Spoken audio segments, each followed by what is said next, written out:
जय हिंद दोस्तों, स्वागत है आप सभी का हमारे नए वीडियो में। दोस्तों आज हम बात करेंगे आईटीबीपी भर्ती 2025 की लिखित परीक्षा के बारे में। जिन उम्मीदवारों ने शारीरिक दक्षता परीक्षा पीईटी और शारीरिक मानक परीक्षण पीएसटी और दस्तावेज सत्यापन सफलतापूर्वक पूरा कर लिया है, अब उनके लिए सबसे महत्वपूर्ण चरण यानी लिखित परीक्षा आने वाली है। इस वीडियो में हम आपको परीक्षा की तिथि, पैटर्न, सिलेबस और कुछ ज़रूरी टिप्स के बारे में विस्तार से बताएंगे, जिससे आपकी तैयारी और भी बेहतर हो सके। तो वीडियो को अंत तक जरूर देखें। दोस्तों यहाँ पर पहले हम बात कर लेते हैं आईटीबीपी एग्ज़ाम की डेट और यहाँ पर एग्ज़ाम का एडमिट कार्ड कब आएगा। देखिए दोस्तों, आईटीबीपी की लिखित परीक्षा की आधिकारिक तिथि जल्द ही घोषित की जाएगी। ठीक है, उम्मीद है कि परीक्षा अगले महीने आयोजित की जाएगी। और यहाँ पर परीक्षा की तिथि और एडमिट कार्ड डाउनलोड करने के लिए आईटीबीपी की आधिकारिक website recruitment ITBP police NIC in पर उपलब्ध होगी। वहाँ से आप अपना एडमिट कार्ड, एग्ज़ाम का एडमिट कार्ड डाउनलोड कर सकते हैं। ठीक है, उसके बाद एडमिट कार्ड डाउनलोड करने के लिए आपको अपना रजिस्ट्रेशन नंबर और पासवर्ड वहाँ पर डालना पड़ेगा। ऑप्शन आपको आएगा, तो वहाँ से आप अपना एग्ज़ाम एडमिट कार्ड निकाल सकते हैं। एडमिट कार्ड के बिना परीक्षा केंद्र में प्रवेश नहीं मिलेगा, इसलिए इसे समय पर डाउनलोड कर लेना और प्रिंट आउट निकलवा के रख लेना। ठीक है दोस्तों, सेकेंड हम बात कर लेते हैं लिखित परीक्षा का पैटर्न कैसे रहने वाला है। ठीक है, आईटीबीपी कांस्टेबल भर्ती 2025 की लिखित परीक्षा किस पैटर्न पर आधारित होगी। परीक्षा का मोड यहाँ पर ऑफलाइन ओएमआर सीट पर आधारित होगी। ठीक है, और यहाँ पर दोस्तों प्रश्नों की संख्या जो है 100 है और यहाँ पर कुल अंक आपका भी 100 है। तो यहाँ पर टोटल 100 क्वेश्चंस आएंगे और 100 मार्क्स के आपके रहने वाले हैं। ठीक है, और समय अवधि आपके 2 घंटे हैं यानी 120 मिनट। इतने टाइम के अंदर आपको यहाँ पर पेपर को सॉल्व करना पड़ेगा। ठीक है, और नकारात्मक अंक यानी नेगेटिव मार्किंग नहीं है। और दोस्तों यहाँ पर आईटीबीपी के एग्ज़ाम में जो क्वेश्चन पूछे जाएंगे वो यहाँ पर 10वीं कक्षा के स्तर का क्वेश्चन आपसे पूछा जाएगा। ठीक है, और एग्जाम की तैयारी को लेकर बहुत सारे बच्चे मेरे पास कमेंट कर रहे थे कि आखिर कौन सी बेस्ट बुक है, किससे हम एग्जाम की तैयारी करें। तो यहाँ पर दोस्तों आप सभी को कोई भी बुक लेने की आवश्यकता नहीं है, क्योंकि दोस्तों यहाँ पर आप सभी के लिए एक पीडीएफ को तैयार किया गया है, जिसके अंदर आपको 4000 प्लस क्वेश्चन देखने को मिलने वाले हैं। ठीक है दोस्तों, इस पीडीएफ के अंदर आईटीबीपी प्रीवियस ईयर एग्जाम के क्वेश्चन को भी ऐड किया गया है और बहुत सारे लेटेस्ट बुक से भी इस पीडीएफ के अंदर क्वेश्चन को ऐड किया गया है। तो यहाँ पर दोस्तों इस पीडीएफ के अंदर केवल मोस्ट इंपॉर्टेंट क्वेश्चन को ही ऐड किया गया है। यहाँ पर सिर्फ आपको पढ़ना ही पढ़ना है। दोस्तों यहाँ पर अगर आप इस पीडीएफ को लेकर पढ़ते हैं तो आपको कोई भी बुक लेकर पढ़ने की जरूरत नहीं पड़ेगी। दोस्तों इस पीडीएफ के अंदर केवल मोस्ट इंपॉर्टेंट क्वेश्चन को ही ऐड किया गया है जो आपके एग्जाम में पूछे जाते हैं। और दोस्तों अगर आप सभी बुक परचेज करने जाते हैं तो वहां पर आपको पूरा बुक पढ़कर पूरा सिलेबस कंप्लीट करना पड़ेगा। और वहां पर दोस्तों कौन से इंपॉर्टेंट क्वेश्चन है, कौन से वेरी इंपॉर्टेंट क्वेश्चन है, ये भी आपको समझना पड़ेगा। लेकिन दोस्तों यहाँ पर इस पीडीएफ के अंदर केवल इंपॉर्टेंट क्वेश्चन ही है जो सिर्फ आपको पढ़कर अपनी तैयारी को मजबूत करना है। और दोस्तों यहाँ पर आपके एग्जाम में ज्यादा टाइम नहीं बचा हुआ है, केवल 1 से 1.5 महीने के अंदर आपका एग्जाम जो है होने वाला है। तो यहाँ पर दोस्तों अपने एग्जाम के लास्ट टाइम में आप अपनी एग्जाम की तैयारी को जल्द से जल्द कंप्लीट कर सकते हैं इस पीडीएफ की मदद से।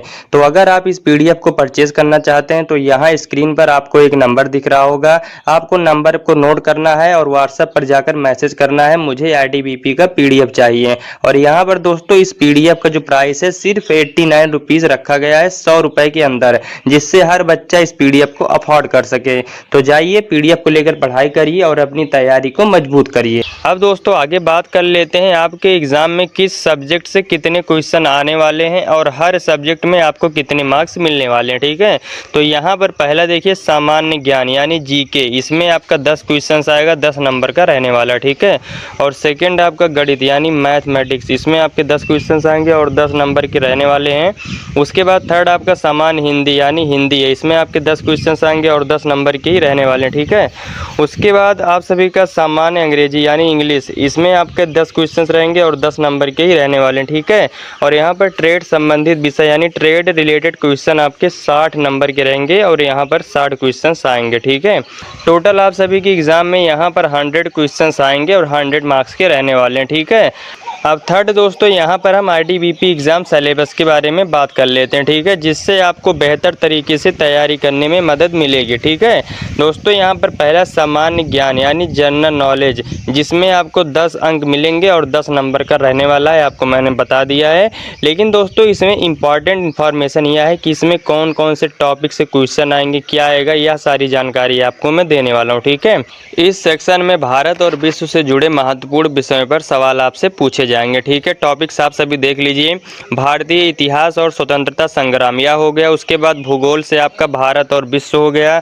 उसके बाद भारतीय संविधान और राजनीति। ठीक है, उसके बाद सामान्य विज्ञान है, जिसमें आपके फिजिक्स, केमिस्ट्री, बायोलॉजी तीनों सब्जेक्ट से मिलाकर क्वेश्चन आपसे पूछे जाएंगे।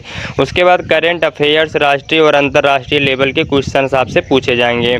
खेल पुरस्कार, पुस्तकें और लेखक, यह सब भी आपसे एग्जाम में पूछा जाएगा। और यहाँ पर दोस्तों तैयारी के लिए कुछ टिप्स दी गई हैं। रोजाना न्यूज़पेपर आपको पढ़ना चाहिए। करंट अफेयर्स के लिए मंथली मैगजीन या फिर ऑनलाइन क्विज हल कर सकते हैं। लूसेंट की सामान्य ज्ञान पुस्तक से पढ़ाई कर सकते हैं। तो यह सब चीज़ें करके मतलब आप यहाँ पर भारतीय इतिहास का टॉपिक जो है अपना कवर कर सकते हैं। ठीक है, और सेकंड यहाँ पर हो गया गणित यानी मैथमेटिक्स। इसमें भी आपके 10 क्वेश्चन आएंगे और 10 नंबर के रहने वाले हैं।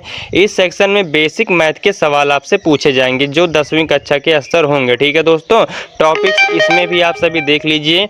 यहाँ पर आपका संख्या प्रणाली हो गया, उसके बाद प्रतिशत और औसत हो गया, अनुपात एवं समान अनुपात हो गया, लाभ और हानि हो गया, समय और दूरी, साधारण और चक्रवृद्धि ब्याज, इन दोनों को आप जरूर तैयार करिएगा। ठीक है, तो यहाँ पर मैथ से इतने टॉपिक आपसे पूछे जाएंगे क्वेश्चन के लिए। और यहाँ पर दोस्तों तैयारी के लिए आप देख लीजिए, रोजाना 1-2 घंटे गणित की प्रैक्टिस करनी चाहिए आपको। ठीक है, उसके बाद कोई बुक वगैरह ले लीजिए, अच्छी सी बुक वगैरह, उससे भी आप अपनी प्रैक्टिस करिए। ठीक है, तो यह सब करके आप अपनी गणित की तैयारी को मजबूत कर सकते हैं। उसके बाद तीसरा सामान्य हिंदी यानी जनरल हिंदी, इसमें भी आपके 10 क्वेश्चन आएंगे, 10 नंबर के रहने वाले हैं। इस सेक्शन में हिंदी भाषा के व्याकरण और साहित्य संबंधित प्रश्न आपसे पूछे जाएंगे। टॉपिक्स इसमें भी आप देख लीजिए, संधि और समास हो गया, तत्सम और तद्भव हो गया, विलोम और पर्यायवाची शब्द, मुहावरे और लोकोक्तियाँ हो गई, गद्यांश पर आधारित प्रश्न। गद्यांश यानी दोस्तों पैराग्राफ दिया रहेगा, उसी पैराग्राफ से नीचे क्वेश्चन बना के आपको दिया रहेगा और उसी पैराग्राफ से आंसर ढूंढ के क्वेश्चन का आंसर जो नीचे दिया रहेगा आपको लिखना है। ठीक है, और यहाँ पर दोस्तों तैयारी के लिए आप हिंदी व्याकरण की किताब पढ़ सकते हैं, ऑनलाइन मॉक टेस्ट दे सकते हैं, यहाँ से आपकी हिंदी सब्जेक्ट की तैयारी हो जाएगी। ठीक है, और यहाँ पर चौथा है सामान्य अंग्रेजी यानी जनरल इंग्लिश। इसमें भी आपका 10 क्वेश्चन आएगा, 10 नंबर का रहने वाला है। इस सेक्शन में बेसिक इंग्लिश ग्रामर और शब्दावली से जुड़े सवाल आएंगे। टॉपिक्स इसमें भी आप देख लीजिए, संज्ञा, सर्वनाम, विश्लेषण, क्रिया, विलोम और पर्यायवाची शब्द, वाक्य सुधार, समझ आधारित प्रश्न यानी कंपैरिजंस। और यहाँ पर दोस्तों इतने टॉपिक्स आप सभी के आने वाले हैं इंग्लिश में यानी सामान्य अंग्रेजी में। ठीक है, तैयारी करने के लिए दोस्तों यहाँ पर रोजाना 10 से 15 मिनट इंग्लिश वर्ड्स आपको याद करना चाहिए। उसके बाद कोई किताब ग्रामर की बुक लेकर आप उससे भी पढ़ सकते हैं। उसके बाद दोस्तों यहाँ पर ट्रेड टेस्ट संबंधित प्रश्न, यहाँ पर आपका 60 अंक का होगा और 60 क्वेश्चन आप सबके आएंगे। इस सेक्शन में उम्मीदवारों के चुने गए ट्रेड कौशल से संबंधित प्रश्न आपसे पूछे जाएंगे। ठीक है, उदाहरण के लिए अगर आपने कारपेंटर बढ़ई के लिए आवेदन किया है तो आपके सवाल उसी से संबंधित होंगे। इसलिए दोस्तों उम्मीदवारों को अपने ट्रेड से जुड़ी थ्योरी और प्रैक्टिकल दोनों की जानकारी होनी चाहिए। ठीक है, और दोस्तों यहाँ पर कुछ महत्वपूर्ण टिप्स जो परीक्षा में आपकी मदद करेगी आपको बताना चाहते हैं, इसको आप देख लीजिए। दोस्तों पहला आपका टाइम मैनेजमेंट यानी रोजाना 2 से 3 घंटे हर विषय की प्रैक्टिस आपको करना चाहिए। ठीक है, उसके बाद दोस्तों मॉक टेस्ट दें यानी ऑनलाइन मॉक टेस्ट से प्रैक्टिस करें ताकि परीक्षा पैटर्न आपको समझ में आ सके कि यहाँ पर किस तरह से एग्जाम में क्वेश्चन आएंगे। ठीक है, और यहाँ पर जिस विषय में आप कमज़ोर हैं उस पर फोकस करें। अगर गणित या अंग्रेजी में दिक्कत हो रही है तो उस पर ज़्यादा समय दीजिए। ठीक है, और नोट्स बनाएं, खुद के बनाए नोट्स आखिरी समय में रिवीजन के लिए काम आएंगे। ठीक है दोस्तों, और दोस्तों यहाँ पर परीक्षा केंद्र पर समय से पहले पहुँचिएगा। ठीक है, परीक्षा के दिन एडमिट कार्ड, पहचान पत्र और भी इंपॉर्टेंट डॉक्यूमेंट जो लगेगा सारा लेके टाइम से पहुँच जाइएगा। ठीक है, तो दोस्तों यह थी ITBP कांस्टेबल भर्ती 2025 की लिखित परीक्षा से जुड़ी पूरी जानकारी। अगर आप इस परीक्षा में सफल होना चाहते हैं तो अभी से कड़ी मेहनत करना शुरू कर दें। उम्मीद है दोस्तों कि आपको यह वीडियो और जानकारी पसंद आई होगी। अगर आपको यह जानकारी अच्छी लगी तो वीडियो को लाइक करें, शेयर करें और चैनल को सब्सक्राइब करें ताकि आपको आगे भी ऐसी महत्वपूर्ण अपडेट मिलती रहे। ठीक है, तो चलिए मिलते हैं नेक्स्ट वीडियो में, तब तक के लिए जय हिंद, वंदे मातरम।